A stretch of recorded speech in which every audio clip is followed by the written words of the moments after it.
Hi guys, how you doing? This is Chris with StocksandStocks.com. I'm actually going to go over the 60-minute inside bar. I guess you can call it a wedge pattern, hourly wedge pattern, whatever you want to call it. Just to go over a little bit better, the last video I put out, the quality was not very good, a little bit hard to see. I finally went with GoToMeeting, which I'm going to be using for the live trading and as well as the recordings for educational purposes. I don't know, last time I put a video out my voice sounded a little bit different. I'm not too sure if why my voice comes out the way it does on the video, but we'll see if it does this time. Let's go ahead and get started here. Like I said, this is the 60-minute inside bar wedge pattern. It's real basic, and it's real I mean, it's nothing too complicated, it's nothing too fancy. It's just more of a way for me to get a visualization of what's actually going on and to allow me to see possible entries and exits throughout the day. So I'm going to try and remember how I went over it. I felt like I went over it last time pretty well, but I'm going to try and remember how I did that, and I'm going to try and duplicate that here.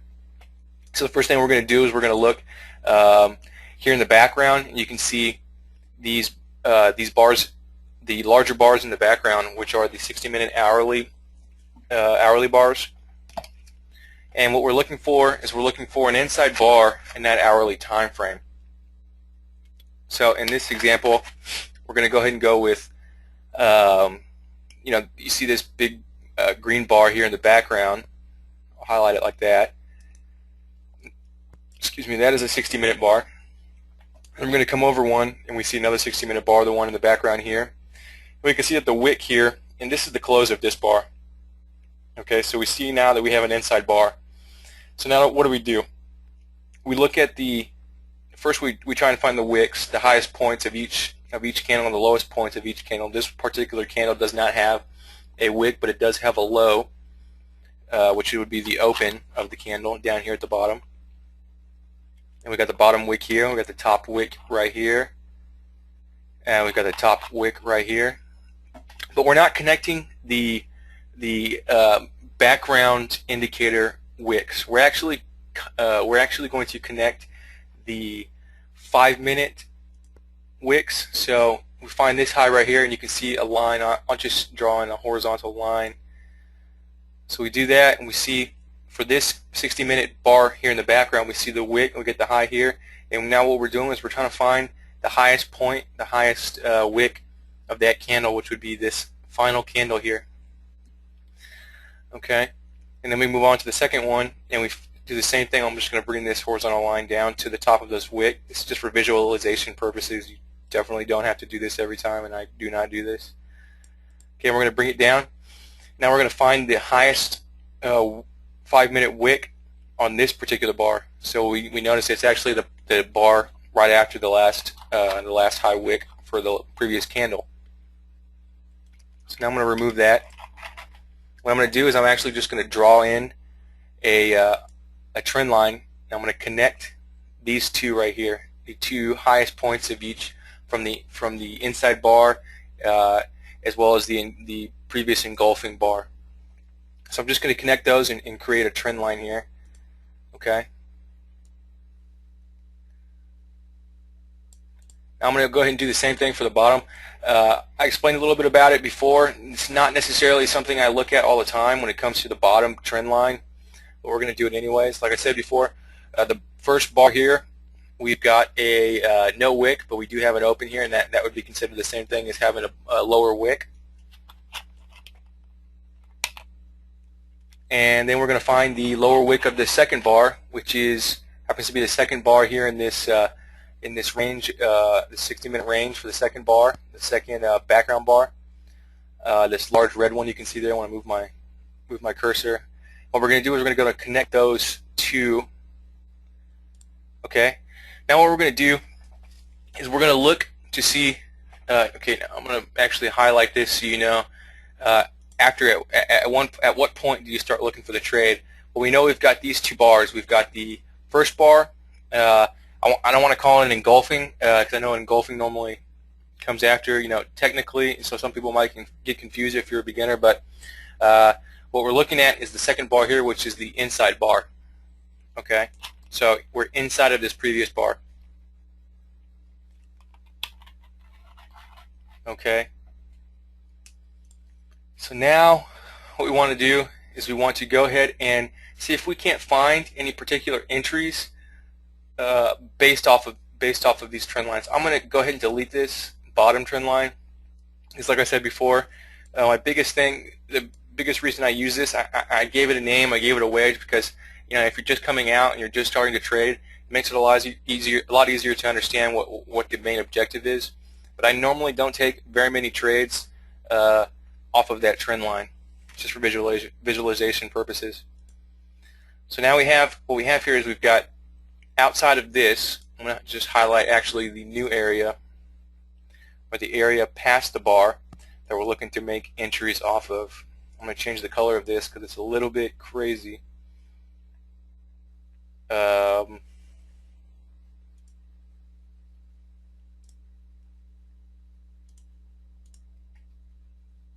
Okay. So now what we're seeing here is we've got the price here in the shaded area that's after the second bar. We've got price starting to come out and close out of this trend line. That's a good thing. That's pretty much what we're looking for. Okay. We're trying to see if we can't see a change of trend, a change of direction, anything like that. So now what we're looking to do is we're simply just trying to take entries as close to the trend line as possible that we can get. So we're not too worried about whether or not, you can see here we came down, let's see, about a point below.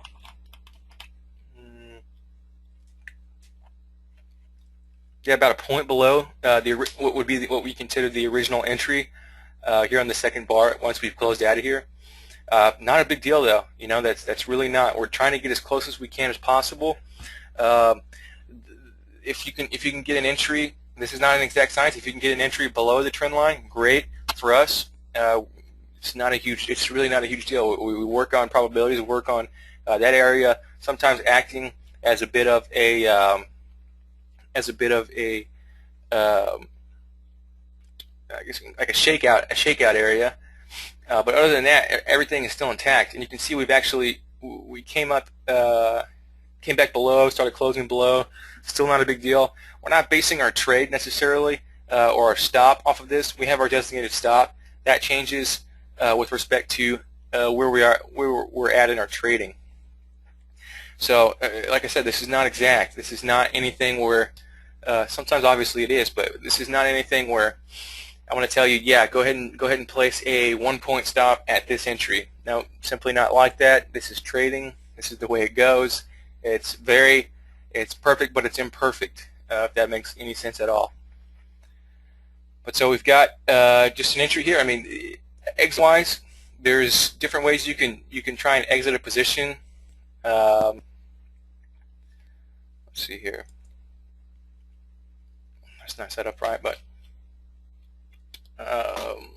like I said, there's different ways you can exit a position. I mean, right here, this top yellow horizontal line you see here, this is an indicator, and this bottom is part of that indicator as well. And this is the first 30-minute high and low.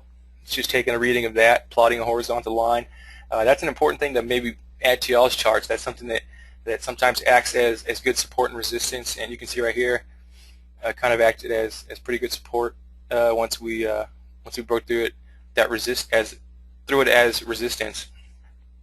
But like I said, so what you're trying to do is you're trying to take profits into certain areas like that. That's something maybe you can add to that. Exit-wise, I mean, we don't have any hard set rules. All we know is, say for example, we come through here, you know, we start kind of crowding it.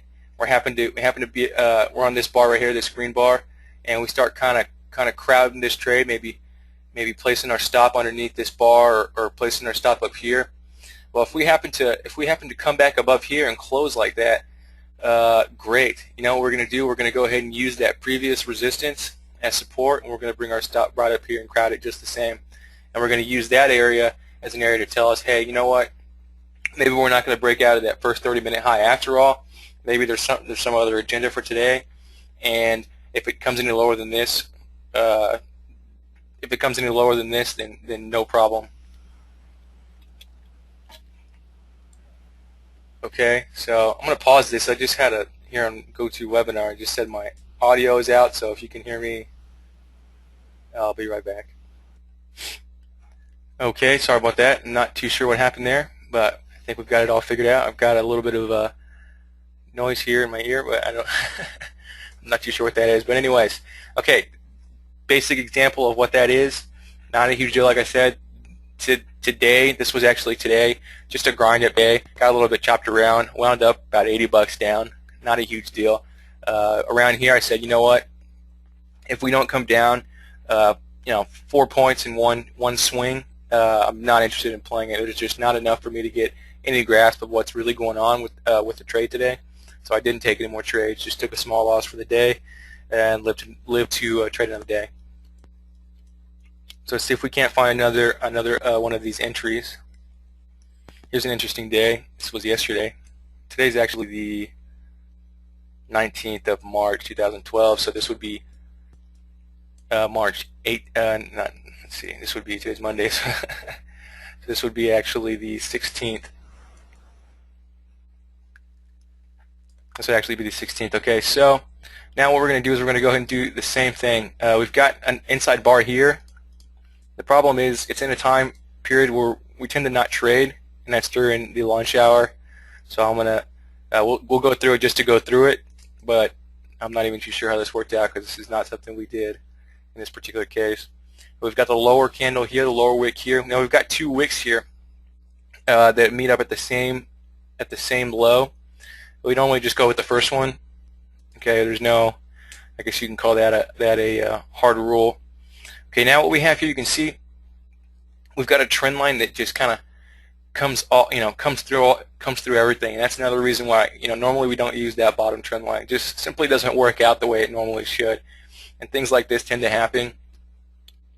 So we don't want to confuse ourselves. So we're just trying to buy off of support to the long side.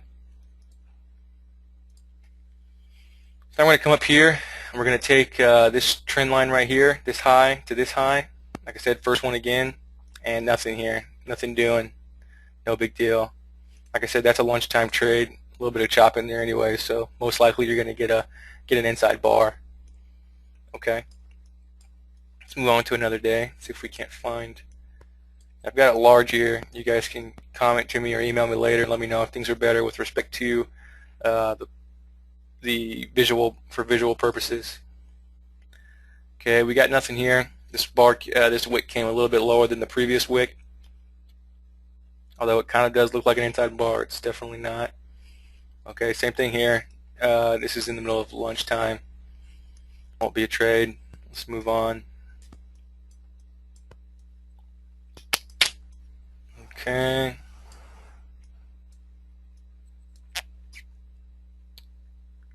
Oh boy. Same thing here, nothing doing. No big deal. Patience, patience, patience.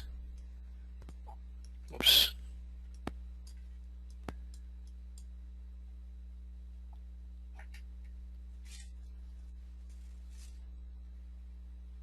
Nothing doing, nothing doing.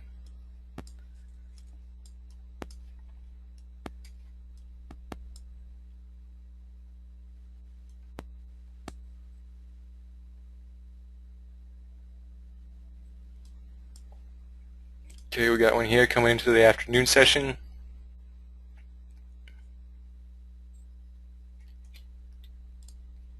I'm just going to draw this in real quick. I'm going to draw it in all the way through just so y'all get a visual. But like I said, the bottom, the bottom trend line, not a huge issue with us.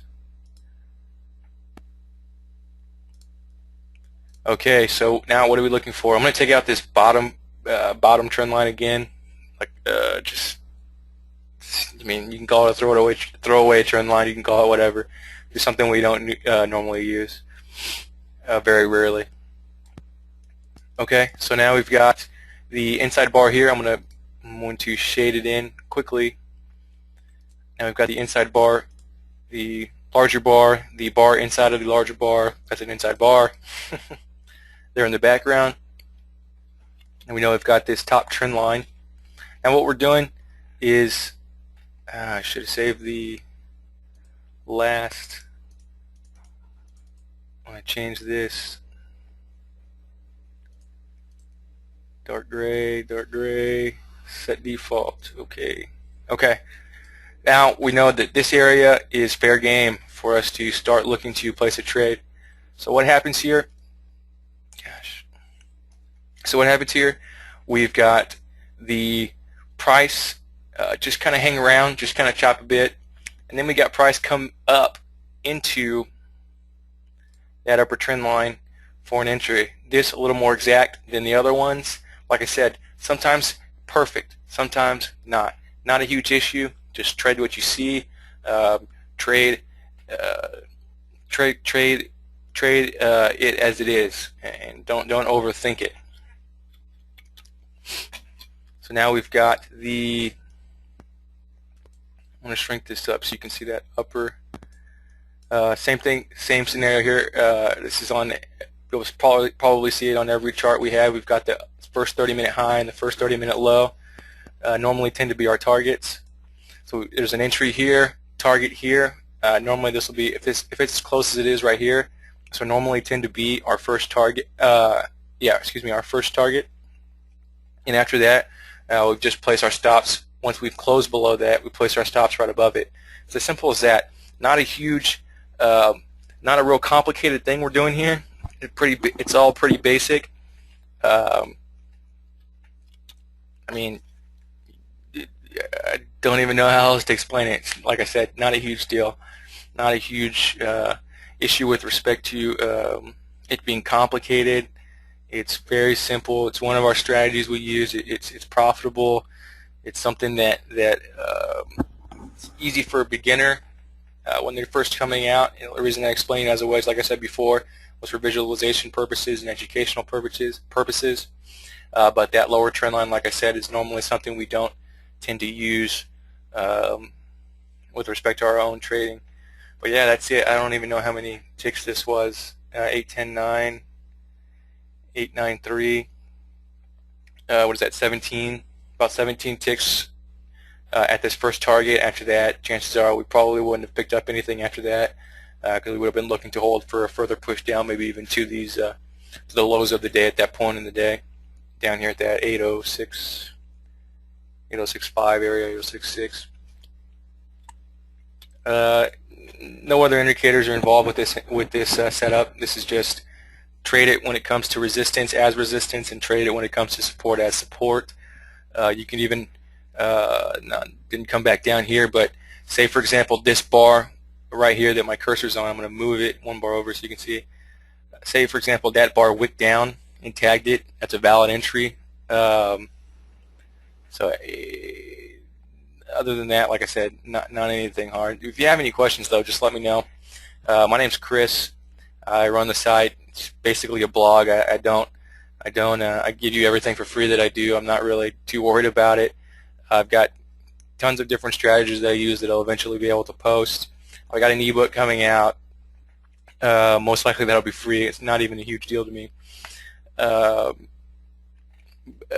Yeah, that's it. If you want to see me trading live and see what I do during the day or what strategies I'm actually putting into place in that day, and maybe get a feel how I handle my emotions. And sometimes I'll be there, and if someone has a question, I have no problem going over that during the day. If it has anything to do with the setups that I'm using, why I chose that particular setup in that case or in that scenario, or whatever the issue may be, I'll be happy to go over that with you guys. Like I said, my name's Chris. You can email me at chris@stocksandstocks.com with any questions you may have. And other than that, that's a wrap. Hope you guys have a good trading day tomorrow.